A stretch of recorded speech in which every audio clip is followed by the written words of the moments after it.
What's going on, you guys? AJ Tucker here with AJ Self-Defense. I've been teaching self-defense for over 20 years, but there's some situations that you cannot cover in a facility. You cannot practice it. You cannot throw any, no matter how many punches you throw, there's some situations that are just to be avoided. That's why I hop on TikTok to talk about it. This story right here is about Alyssa Petrov. She's a 15-year-old girl, and she's been missing for 5 weeks. She was just found. She actually turned herself in. She was missing 500 miles away from her home. Now, the way it started, she was talking to 3 different men online, and all those men are, getting in trouble there in court for having very lewd and explicit conversations with her. She was at school, and one day she didn't, kids return home from school, they either get on the bus or they ride home. Well, she was at school one day, and she did not return to school. Instead, she went to the convenience store. And one of the men that she was talking to online ended up picking her up, taking her over 100 miles away from her home. And she was just gone for 5 weeks. And the reason why I talk about this is because these situations happen all the time.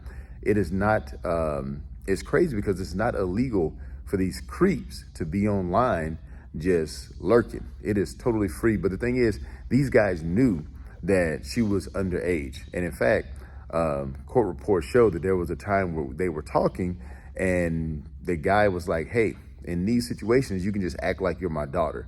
And the crazy part about it is she did a pretty good job of covering up her electronic footprint. So normally when you try to find somebody, they may log in here or there and you find them. She basically covered her stuff up to where nobody could find her. And they finally found, some things. She may have had a burner phone, they say, but she ended up turning herself in. Witnesses say that she was by herself at one point with a book bag trying to find her way to Las Vegas. I don't know everything about the story. The main thing I want to talk about is she's 15 years old, right? And of course, if, kids are able to make their own decisions, but under law and from a mental standpoint, they're not able to make their own decisions. So if you're a man or if you're an older person, man or woman, and you entice somebody that's underage, that's why it's illegal. And that's why the law comes down on you whenever all this stuff happens. But the reason why I want to talk about it as a parent of teenagers, you can't control everything. And some people say, oh, yes, I do. I control everything. I feel like the teens will always find a way to talk to somebody. And they can talk to somebody online. They can talk to somebody out of town. Sometimes, even if you have things to monitor them, they're able to talk to somebody that you don't know. And at any moment, it's not that they're like some type of runaway or somebody snatching them. They are snatching them by having multiple conversations over a period of time and convincing them and enticing them to leave. And so many people ask me like, oh man, what if somebody jumps out of a van and tries to grab me? I'm so afraid of that. I'm so afraid of that happening to my baby girl or my baby boy.